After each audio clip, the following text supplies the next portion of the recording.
Իսկ աղբի համար ինչու չեք վճարում։ Հարցն անհանգստացել է պատասխանատուներին, խնդիրը դիտարկեցին պատգամավորները։ Ազգային ժողովի նիստ գումարեցին եւ ձայների 72 կողմինը դեմ հարաբերակցությամբ ընդունեցին աղբահանության եւ սանիտարական մաքրման մասին օրենքի նախագիծը։ Դրանով կենցաղային աղբի համար վճարը սահմանվեց ըստ հաշվառված անձանց թվաքանակի։ Ըստ հասցեի հաշվառում ունեցող յուրաքանչյուր բնակչի համար առավելագույնը ամսական 400 դրամ, բայց սա չի նշանակում, թե աղբի վճարը միանշանակորեն 400 դրամ է սահմանվելու վերջ։ Մի քաղաքում այն կարող է լինել 200, մյուսում 300, մի գյուղում 100, մյուսում 30 դրամ։ Մենք ոչ թե հստակ սահմանել ենք աղբավճար, մենք սահմանել ենք վերին շեմը։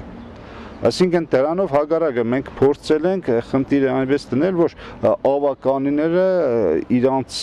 ասենք, հաշվարկներում այնպես անեն, որ չփորձեն վերին շեմը գերազանցեն, որ օրենքով է։ Բացական անցած խնդիրը եւս օրինական դաշտ է մտել, եթե տվյալ հասցեում որևէ մեկը հաշվառված չէ, ապա այդ բնակելի շինության կամ բնակարանի համար կարող է հաշվարկվել աղբահանության վճար մեկ բնակչի համար սահմանված դրույքաչափով կամ ըստ բնակելի շինության ու բնակարանի ընդհանուր մակերեսին 1 քառակուսի մետրի համար առավելագույնը 25 դրամ։ Ոչ կենցաղային աղբի համար վճարը սահմանվում է ըստ ծավալի 1 խորանարդ մետր աղբի համար առավելագույնը 1700 դրամ։ Մեծաքանակ աղբը ենթակա է վճարման այլ սակագնով։ Գումարը հաշվարկվում է կոնտեյներների քանակով։ Կոնտեյների համար սահմանվել է առավելագույնը 10,000 դրամ։ Ամեն ավական է, արդեն ինքն է որոշում իր քաղաքում, իր համայնքում,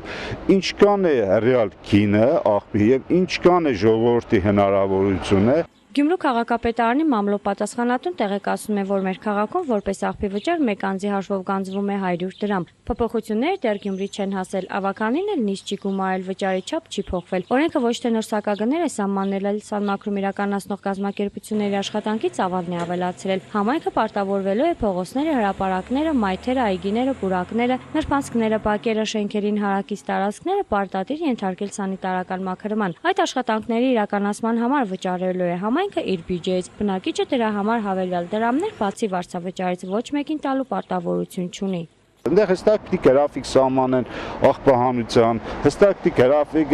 մարդիկ պիտի գիտենան աղբարգրները որտեղ է, ինչ հեռավորության վրա է տեղադրված, աղբարները պետք է փակ աղբարգրներ։ Թե որ արկղը որտեղ է դրված յուրաքանչյուր տարածքի բնակիչ եւ շուն անգիր արդեն գիտեն դրանց տեղը, լավ գիտեն նաեւ օր ու գիշեր այս աղբարգրերը տակն ու վրա անող մուրացիկները, բայց ժամ ու պատարակ հստակ հայտարարված չէ, ում տան աղբամանը որ ժամին լցվի կտանեն կնետեն մոտակա աղբարգրը, անկախ դրա լիքը լինել չլինելու հանգամանքից, ով կարողանա ճիշտ նշան բռնել եւ հաշվարկում չսխալվել, կնետի ասենք ուղիղ այս աղբապլրի գլխին, ով թերանա գետնին։ Շատ զարգացածներն էլ մեքենայի պատուհանից են նախընտրում իրենց տոպրակները նետել։ Ստացվեց լավ, չստացվեց էլի լավ, մեկ է տուգանող չկա։ Արմենու Հիմինասյան, Արթուր Մարգարյան, Ազդարար։